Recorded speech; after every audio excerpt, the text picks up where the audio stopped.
I'm saying that's my guy. I don't care what happens. I'm rooting for him. On the other side, Kyna making a rare swap. We've been seeing him on the Asuri throughout most of today, but it looks like it's going to be the Koji, the swap to work against Petra. So the important thing here is to look at what he did when he was playing Asuri. We saw a lot of sword play coming out of his Asuri. Of course, we know that from his Bodvar back in the day when that legend was more meta. Man, how is he already orange? How does Raydish already have Kyna in the orange 20 seconds into the game? But this is a normal pick for Kyna, even though it has been that Asuri lately, carrying over the sword and, of course, having Bo a very strong weapon right now. We haven't really seen very many people play Bo. Neutral signature. Raydish already starting off this one, looking even more confident than before. Kind of just barely getting back to the stage. Back-to-back in-lights coming out. He's going to have to do so much. The unarmed almost taken out off the top.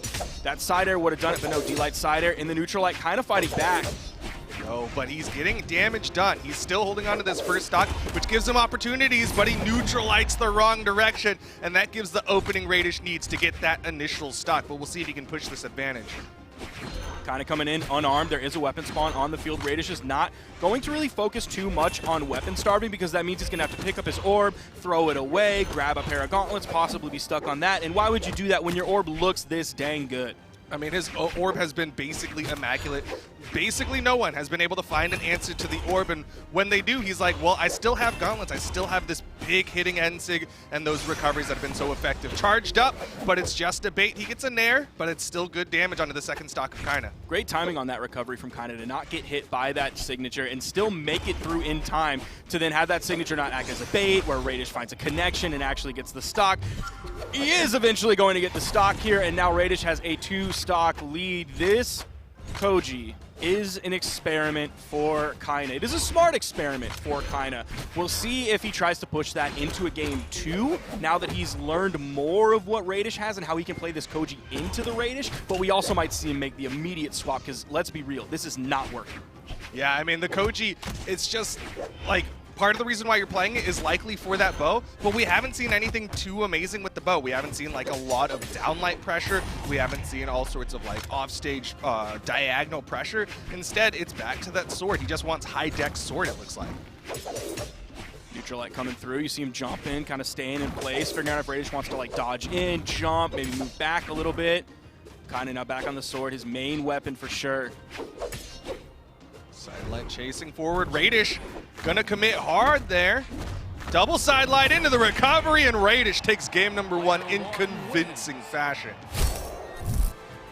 Gonna look at the damage breakdown between these two weapons from these two players. Of course, from Raydish, no surprise whatsoever, 244 on the orb, but 234 on the gauntlet, so he's really splitting it right down the middle. Similar thing for Kyna as well, 189 on his sword and 109 on the bow. So both of these players doing similar damage between their two weapons, even though, of course, in the long run, Raydish's numbers are just higher.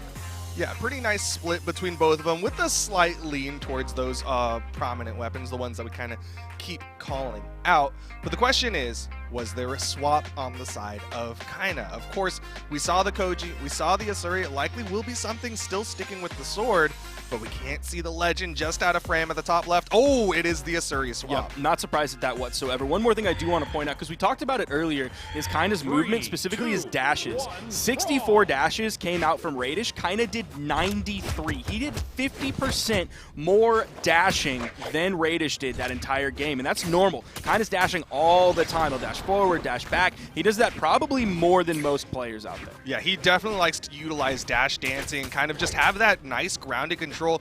Raydish has been getting in very aerially, and that's one thing that works really well for him with that orb as well, is like he can do those like falling Sairs a lot against Kyna. Sword now in Kyna's hand. He has the damage lead here. We're about 30 seconds into this game. Now, last game at this point, Raydish already had Kyna in the orange. Now he has him in the orange again, but still just a little bit behind him. Nice landing punish coming out from Raydish there, just grabbing the sidelight side air, sending Kyna off stage. Likely going to be finishing up. Yep, and you know that Kyna knew it was over. GC side sig trying to get to that blast zone as quickly as possible, hoping to get back on the stage and grab a weapon, but no, Raydish was going to juggle him. Spawn comes in, grabs the Katars. Over to the Katars, one of the reasons why he did this swap over to the Asuri. Gets in, Nice. gets the down sig, and that's the stock evener. So something that Kyna has been really strong on today, and always really has been, is his punishes. Like, we talk about his reaction time. He's so quick with the punishes. So I want to see those big punishes, those big game-changing punishes like we just saw, still able to get back, gets away from that down signature. It's something he's been doing all day. Yo! Oh my, dude, just take it to the sky. Just let him land! He's running out of gas! Hitting nair recovery. Like, the only reason why that stopped is because he, as a player in the game, physically ran out of the ability to do recoveries, but he's still doing damage onto Kyna. Landing back on the stage, down air to get back. Nice little neutral light. There's a solid punish, but again, it's that side light. Not able to do too much off of that. Just gets the one hit. Kyna now a little bit behind in damage. There's a weapon spawn on the field. It's the orb for Raydish. Man, every time Raydish picks up an orb, I'm afraid, man. I don't like it. Dude, his sidelight Sair game, he does not miss. He gets more Sairs, and he's getting more stocks off of Kyna. Juggling the weapons just a little bit. He doesn't juggle it further because he doesn't want to be stuck on the gauntlets. Neutral light comes in, almost picks up that dare. Sidelighting, then gets punished. Kyna has the opportunity to potentially even this one up. Still putting out more damage onto Raydish here. Ooh, GCD light into quick. the unarmed recovery. Still not enough to take off the top. This game is starting to slip away from Kyna, though he does have the sword in his hand, so he has the consistent KO options. This time it's going to be a D-Light side air, sending over to the right side. Has his choice of weapon. Yep, largely going to stick with that sword. Those consistent follow-up options. See, like, that. Who's doing that? Not many people are doing that. The chase dodge forward into immediate back dodge. Just trying to mix up the opponents. His crossovers, right, have been something that have been so cool, seeing Kyna do this, like, just back and forth around the opponents. But Raydish, he's just not having it. He's just like, you know what? Sidelight side air. Weapon spawn on the field. Neither player going to go for it. Kyna fighting his way back into this one. Has Raydish in the yellow, but if he's flying up there, man, I'm worried about the recovery coming out from Raydish's orb. That's going to be it. And Raydish is up big. Wait, he's not 2-0, right? He's now 2-0. He's now 2-0. Okay, yeah. I was like, he was not 2-0. Wait, I thought I just like missed They the game updated that score. That was a live update. Yeah. They did that one real quick. They saw the writing on the wall. The dude in the back was ready. Yeah. There you see the graph in front of you. You see, actually, I'm surprised we see that much damage on Kyna's Katars, given that he played kind of the second half of the game on Sword. I guess that's the damage output that he had in the first half that he didn't have in the second. Meanwhile, of course, no strange numbers coming out from Raydish. Exactly what we expect. 414. That time, Kyna put out 105 dashes. 11 more dashes than the previous game. Meanwhile, Raydish put one more out than he did previously. So basically the exact same number. I mean, you can dash all day, but if you're not getting hits and if you're not hitting, then it does not matter. And right now, Raydish is the one. He is utilizing his dashes to great effect. While Kyna does get in, throws out the neutral light, but another N-Sig coming out from Raydish. Throws out the side Sig, not going to hit. I almost thought he was going to go with the double N-Sig, and I think that's probably what Raydish wanted Kyna to think. So, like, Kyna fast falls down, and all of a sudden, boom, here's the side Sig. Try to mind game a little bit there, you know, just mix up a little bit. Haven't seen the down Sig yet from Raydish's Gauntlets. Doesn't hit the recovery, but he's got Kyna in KO % as he hits the recovery at the top of the map. Just chasing him across the stage. If he jumps, he's got to be worried about the recovery or the neutral signature or the other neutral signature. He's in the head of Kyna. Read that dodge, got him with the N-Sig. He is just getting so much extra credit. Okay, Kyna finally getting Raydish into the red. He picks up a D-Light recovery from the middle of the stage. Probably not going to KO. That's why you see him going for the D-Light side air, especially because he was close to the left blast zone. Oh, no! That goofy D-Light pickup that can drop right over on the corner. You know, that's heartbreaking for Kyna. And then he walks right into the GC N-Sig from Raydish on the corner. D-Light recovery takes off the top. But, man, Kyna is so far behind now. Sticking with the sword here against Raydish. He needs to find so much safe damage, something he has not been able to do, but this is Raydish stuck on his kind of awkward weapon, that weapon he hasn't been as effective with. But he has been really solid at KOing with it. He's been doing it with the gauntlet recovery. Like that exact, we've seen that exact moment right there leading to KO like several times, even this game. So that's not a surprise whatsoever that he almost ended up picking that one up. Now he's picking up the orb, D-Light side air from Kyna, doing his best to fight his way back in this, adding up some good damage. Hasn't been picked up. If he stays middle of the stage, I don't know if a Sidelight side air will KO at this point.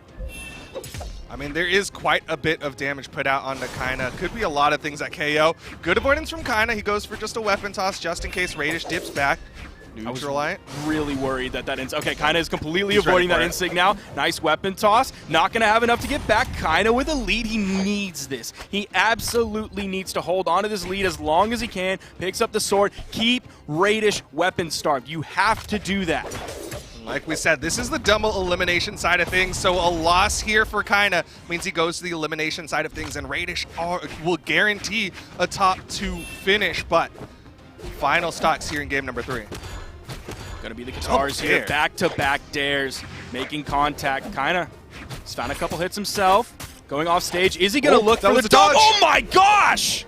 He touches. Still alive. Kyna getting damage onto Raydish. This is his opportunity. He wants the game 4. It's Kyna on one of his main weapons. Raydish on a quote-unquote off weapon. Kyna's just waiting for the landing. Is he going to go? Raydish is like 1 jump height. Is he going to go for the GCD light? He might be afraid to risk that jump. I mean, Raydish isn't giving him much more than Dude, a it's short BCX again. It's BCX again. I'm watching it happen all over again. Run it out, and that's it. Raydish is going into the grand finals 3-0 over Kyna. Kyna just kind of falling apart towards the end, really looking for those opportunities, and when they don't present themselves, he just has trouble closing out those games. That's what I was talking about in the pre-show. Just needs a little bit more time, because those moments, that's what I'm talking about. Those were the BCX moments. We saw him do it against Stingray. We saw Kyna do it against Godly as well. Now we've